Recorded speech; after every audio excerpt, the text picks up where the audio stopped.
Hi, hello, namaste. Welcome to Ananta TV. Nenu Miss Via.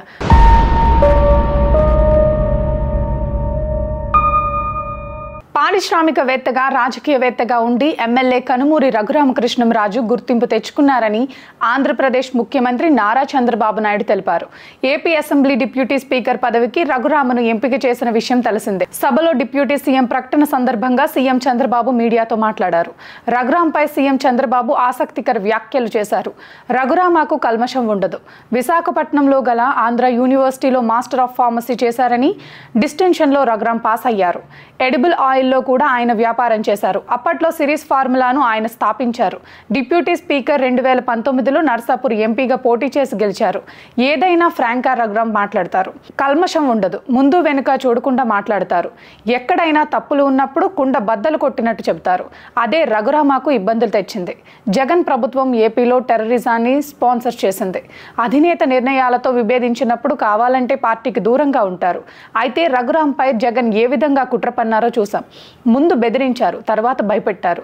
ఏకపక్షంగా తన సొంత ఎంపీపై లేని రాజద్రోహం కేసును నమోదు చేసి 2021 మే 14న ఆయన పుట్టినరోజున అరెస్ట్ చేసి పైశాచిక ఆనందం పొందాలని అరెస్ట్ చేశారు. ఒక ఎంపీని పోలీస్ కస్టడీలో టార్చర్ చేయటం, సిఐలు, ఐపీఎస్ల అధికారులు దీనిలో పాల్గొనటం ఇదే దేశంలో మొదటిసారి. ఇదే ఆఖరు సంఘటన కావాలి అని సీఎం చంద్రబాబు అన్నారు. 2021 మే 14వ తేదీన సుమోటోగా కేసు పెట్టారు. ప్రభుత్వాన్ని కూలదోయటంలో రాజద్రోహం కేసులను రఘురాం కుట్ర చేశారు అని అన్నారు. 9 గంటలకు ఫిర్యాదు ఇచ్చి 10 గంటలకు ఎఫ్ఐఆర్ చేసి 2 గంటలకు హైదరాబాద్ వచ్చి రఘురాంను అరెస్ట్ చేశారు. జగన్ హయాంలో శుక్రవారం వస్తే ఎక్కడికక్కడ కూల్చివేతలు, అరెస్టులు చేశారు. గుంటూరు సిఐడి ఆఫీసులో 5గురు ముసుగులో వచ్చి రఘురాంపై విపరీతంగా దాడి చేశారు. రబ్బర్ బెల్ట్లతో 5 సార్లు అరికాళ్లపై ఐడెంటిఫై చెయ్యలేని విధంగా కొట్టారు. అప్పటికే ఆయనకు హార్ట్ సర్జరీ అయింది. అలాంటిది ఆయన పడుకున్న మంచంపై ఆయన గుండెలపై కూర్చుని హింసించారు. మంచానికి ఉండే కాళ్ళు కూడా విరిగిపోయాయి. మామూలుగా సిఆర్పిఎఫ్ సెక్యూరిటీ కూడా లేకుండా పంపించేశారు. రచ్చబండ పెట్టి మాజీ ముఖ్యమంత్రి జగన్ బెయిల్ రద్దు చేయమంటావా అన్నారు. సర్కిల్ ఇన్స్పెక్టర్, హెడ్ కానిస్టేబుల్స్ ను బయటకు పంపి ముసుగు వేసుకుని వచ్చారు.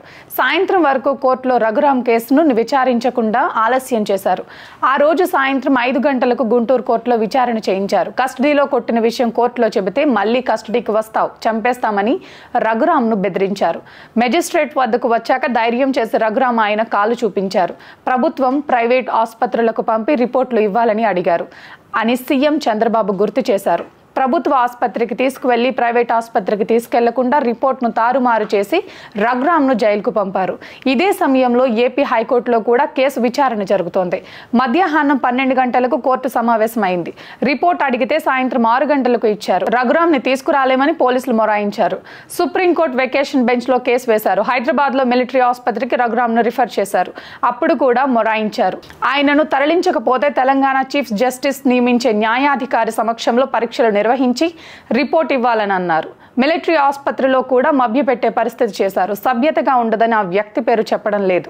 3 రోజుల పాటు ట్రీట్మెంట్ ఇచ్చాక సుప్రీంకోర్టు రఘురాంకు బెయిల్ ఇచ్చింది. ఇక్కడితో కక్ష ఆగలేదు. నర్సాపూర్ లోక్సభ పరిధిలో అల్లూరి సీతారామరాజు విగ్రహం ఆవిష్కరించారు. విగ్రహ ఆవిష్కరణకు వెళ్లాలనుకుంటే రఘురామను వెళ్లనీయలేదు. ఆయన వెళ్లే పిడుగురాళ్ల సత్తెనపల్లి రైళ్లను తగలబెట్టాలని కుట్ర చేశారు. నియోజకవర్గానికి ఆయనను రానియకపోతే చివరకు రచ్చబండ పెట్టి ప్రజలకు జరిగిన విషయం చెప్పి వారి ఆదరణ పొందారు అని సీఎం చంద్రబాబు పేర్కొన్నారు.